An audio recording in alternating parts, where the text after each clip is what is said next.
PhD ನೀಡದಿದ್ದಕ್ಕೆ ಆತ್ಮಹತ್ಯೆಗೆ ಯತ್ನವನ್ನ ಮಾಡಿದ್ದಾರೆ.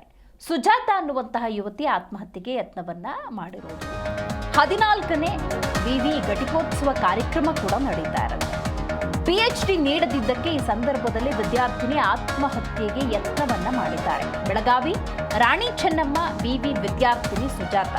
ಇತ್ತೀಚೆಗೆ ರಾಣಿ ಚೆನ್ನಮ್ಮ ವಿವಿಯ 14ನೇ ಘಟಿಕೋತ್ಸವ ಕಾರ್ಯಕ್ರಮ ನಡೀತಾ ಇರುತ್ತೆ. ಆ ಸಂದರ್ಭದಲ್ಲಿ PhDಯನ್ನ ನೀಡಿರುವುದಿಲ್ಲ. ನೀಡದಿದ್ದಕ್ಕೆ ಮನನೊಂದಿದ್ದಾರೆ ಸುಜಾತ ಬೆಂಡೆ. ಮಾತ್ರೆ ಸೇವಿಸಿ ಆತ್ಮಹತ್ಯೆಯ ಯತ್ನವನ್ನ ನಡೆಸಿದ್ದಾರೆ. ಕುಲಪತಿ ತ್ಯಾಗರಾಜ್ ರಿಜಿಸ್ಟ್ರಾರ್ ವಿರುದ್ಧ ಗಂಭೀರ ಆರೋಪವನ್ನು ಕೂಡ ಮಾಡ್ತಾ ಇದ್ದಾರೆ. ರಾಯಭಾಗ ಪ್ರದೇಶದ ಸಮಗ್ರ ಚಾರಿತ್ರಿಕ ವಿಷಯದಲ್ಲಿ PhDಯನ್ನ ಸುಜಾತ ಬೆಂಡೆ ಮಾಡ್ತಾ ಇರ್ತಾರೆ. ಬೇಕಂತಲೇ ತಮ್ಮನ್ನ ಟಾರ್ಗೆಟ್ ಮಾಡಿದ್ದಾರೆ. PhD ಪದವಿಯನ್ನ ಕೊಡೋದಕ್ಕೆ ನಿರಾಕರಿಸುತ್ತಿದ್ದಾರೆ ಅನ್ನುವಂಥ ಆರೋಪವನ್ನ ಸುಜಾತ ಮಾಡಿರೋದು. ಪ್ರೊಫೆಸರ್ KLN ಮೂರ್ತಿ ಅವರು ನನಗೆ ಗೈಡ್ ಮಾಡ್ತಾ ಇದ್ರು. ಗೈಡ್ ಮೂರ್ತಿಯವರ ಕಿರುಕುಳ ಕುರಿತಾಗಿ ನಾನು ಕುಲಪತಿ ಹಾಗೂ ರಿಜಿಸ್ಟರ್ಗೆ ದೂರು ಕೂಡ ನೀಡಿದ್ದೆ. ನಂತರ ಗೈಡ್ ಕಿರುಕುಳ ಸಮಸ್ಯೆ ಬಗೆಹರಿಸಲಾಗಿತ್ತು. ಎಲ್ಲ ಸಮಸ್ಯೆ ಬಗೆಹರಿದ್ರೂ ಕೂಡ PhD ಪದವಿಯನ್ನ ನೀಡಲಿಲ್ಲ ಅಂತ ಸುಜಾತ ಗಂಭೀರ ಆರೋಪವನ್ನ ಮಾಡಿದ್ದಾರೆ.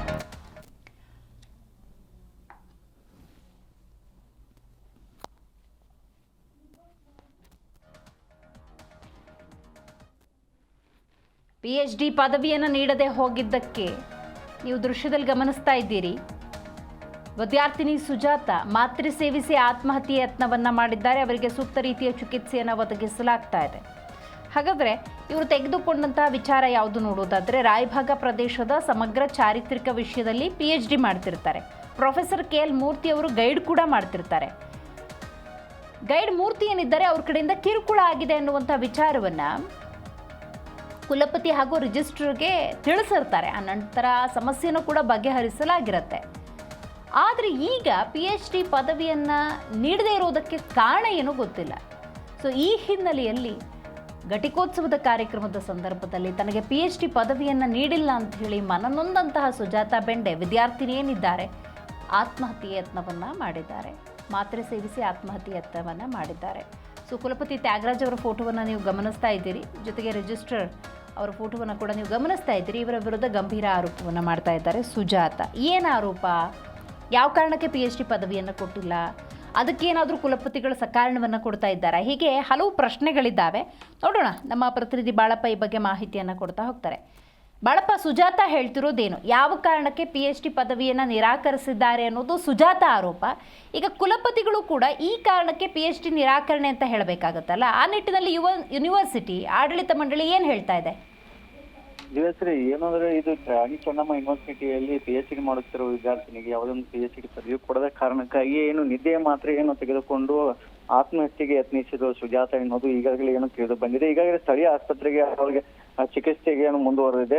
ಜಿಲ್ಲಾ ಆಸ್ಪತ್ರೆಯಲ್ಲಿ ಚಿಕಿತ್ಸೆಯನ್ನು ಮುಂದುವರಿಸಿದ್ದಾರೆ. ಯಾಕಂದ್ರೆ ಅವಳ ಹತ್ರ ಮಾಹಿತಿ ತೆಗೆದುಕೊಂಡಾಗ PhD ಪದವಿಯನ್ನು ಕೊಡೋಕೆ ನಿರಾಕರಿಸೋದಕ್ಕೆ ನಾನು ಈ ತರ ತೆಗೆದುಕೊಂಡಿದ್ದೇನೆ ಅಂತ ಕೂಡ ಹೇಳಿದ್ದಾರೆ. ಯಾಕಂದ್ರೆ ಕುಲಪತಿಗಳು ಮತ್ತು ಅಲ್ಲಿರ್ತಕ್ಕಂಥ ಸಂತೋಷ್ ಕಾಮಗೌಡ ರಿಜಿಸ್ಟ್ರೇಷನ್ ಆಗಿದ್ದಾರೆ. ಅವ್ರ ವಿರುದ್ಧ ಗಂಭೀರವಾದ ಆರೋಪಗಳ ಕೇಳಿ ಬರ್ತಾ ಇದೆ. ಯಾಕಂದ್ರೆ ರಾಯಬಾಗ ತಾಲೂಕಿನ ಒಂದು ಒಳಗಿನ ಒಂದು PhD ಅದರ ಸಲುವಾಗಿ ಒಂದು ಸಂಶೋಧನೆ ಮಾಡಕ್ಕೆ ಅವರು ಗೈಡ್ ಕಿರುಕುಳ ನೀಡುತ್ತಿದ್ದ ಅನ್ನೋ ಅದು ಕೂಡ ಪ್ರಮುಖವಾಗಿ ಉಲ್ಲೇಖ ಆಗಿದೆ. ಇಂಥ ಸಂದರ್ಭದಲ್ಲಿ ಇವರ ವಿರುದ್ಧ ಏನು ರಾಣಿ ಚೆನ್ನಮ್ಮ ಯೂನಿವರ್ಸಿಟಿ ಕುಲಪತಿ ಮತ್ತು ರಿಜಿಸ್ಟರ್ ಆದಂತ ಸಂತೋಷ್ ಕಾಮಗೌಡ ವಿರುದ್ಧ ಈಗಾಗಲೇ ಏನು ಒಂದು ಆರೋಪಕ್ಕೆ ಬರ್ತಾ ಇದೆ. ಈಗಾಗಲೇ ತೀವ್ರವಾಗಿ ಚರ್ಚೆ ಕೂಡ ಆಗ್ತಾ ಇದೆ. ಈಗಾಗಲೇ ಏನು ಸ್ಥಳೀಯಲ್ಲಿ ಪೊಲೀಸ್ ಠಾಣೆಯಲ್ಲಿ ಪ್ರಕರಣ ಕೂಡ ದಾಖಲೆ ಮಾಡಿಕೊಂಡು ಒಂದು ತನಿಖೆಯನ್ನು ಮಾಡ್ತಾ ಇದ್ದಾರೆ. ಯಾಕಂದ್ರೆ ವಿದ್ಯಾರ್ಥಿಗೆ PhD ಪದವಿ ಕೊಡಲು ಯಾಕೆ ನಿರಾಕರಿಸಿದ್ದಾರೆ ಅನ್ನೋ ಒಂದು ಮಾಹಿತಿಗಳು ಪ್ರಮುಖವಾಗಿ ಕಲೆ ಹಾಕ್ತಾ ಇದ್ದಾರೆ.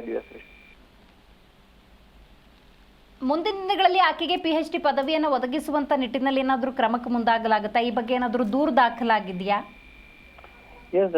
ಈಗ ಏನು ತನಿಖೆ ಕೂಡ ಮಾಡ್ತಾ ಇದ್ದಾರೆ. ಯಾವ ಕಾರಣಕ್ಕಾಗಿ ಅವರಿಗೆ ಕೊಡಲಿಲ್ಲ ಅನ್ನೋದಕ್ಕೂ ಪ್ರಮುಖ ಕಾರಣ ಏನು ಅನ್ನೋದಂತ ಪೊಲೀಸ್ ಮೂಲಗಳಿಂದ ತಿಳಿದುಕೊಳ್ಳೋಕೆ ಈಗಾಗಲೇ ಏನು ಅಲ್ಲಿ ಇರ್ತಕ್ಕಂಥ ಏನು ಪೊಲೀಸರು ಕೂಡ ಮಾಹಿತಿಯನ್ನು ಕಲೆ ಹಾಕ್ತಾ ಇದ್ದಾರೆ. ಪ್ರಕರಣ ಕೂಡ ಸ್ವಯಂ ಪ್ರೇರಿತವಾಗಿ ದಾಖಲು ಮಾಡ್ಕೋ ನಿಟ್ಟಿನಲ್ಲಿ ಈಗ ತನಿಖೆ ಕೂಡ ಮಾಡ್ತಾ ಇದ್ದಾರೆ. ಯಾಕಂದ್ರೆ PhD ಪದವಿ ಕೊಡಲು ಏನು ಯಾಕೆ ವಿದ್ಯಾರ್ಥಿನಿಗೆ ವಿಳಂಬ ಮಾಡಿದ್ರು, ಯಾಕೆ ಇವಾಗ ಕಿರುಕುಳ ನೀಡಿದ್ರು ಅನ್ನೋದು ಅವು ಕೂಡ ಮಾಹಿತಿಗಳು ಬೇಕಾಗುತ್ತೆ. ಸಾಕಷ್ಟು ಮಾಹಿತಿಗಳು ತೆಗೆದುಕೊಂಡು ಪ್ರಕರಣವನ್ನು ದಾಖಲು ಮಾಡ್ತಾರ ಅನ್ನೋ ಮಾಹಿತಿಗಳ ಲಭ್ಯವಾಗಿದೆ.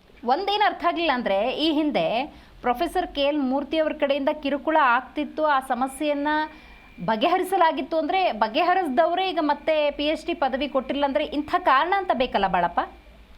ಎಸ್, ಅದೇ ಮಾಹಿತಿ ಇನ್ನೂ ಆದ್ರೂ ಏನು ದಿವಸ ಮಾಹಿತಿ ಇನ್ನೂ ಸಿಕ್ಕಿಲ್ಲ. ಮಾಹಿತಿ ಸಿಕ್ಕ ನಂತರ ಏನು ಪೊಲೀಸ್ ಮೂಲಗಳಿಂದ ಮಾಹಿತಿ ತೆಗೆದುಕೊಳ್ಳೋಕೆ ಈಗ ಪೊಲೀಸರು ಸ್ವಯಂ ಪ್ರೇರಿತವಾಗಿ ಪ್ರಕರಣವನ್ನು ದಾಖಲಿಸಿಕೊಂಡು ರಾಣಿ ಚೆನ್ನಮ್ಮ ಯೂನಿವರ್ಸಿಟಿ ಆದಂತ ಕುಲಪತಿ ಮತ್ತು ಏನು ಅಲ್ಲಿ ರಿಜಿಸ್ಟ್ರಾರ್ ಸಂತೋಷ್ ಅವರು ಇದ್ದಾರಲ್ಲ, ಇವ್ರ ಹತ್ರ ಮಾಹಿತಿಗಳನ್ನು ಕಲೆ ಹಾಕಿಕೊಂಡು ಆ ನಂತರ ತಿಳಿಸುವುದಾಗಿ ತಿಳಿಸಿದ್ದಾರೆ ದಿವಸ.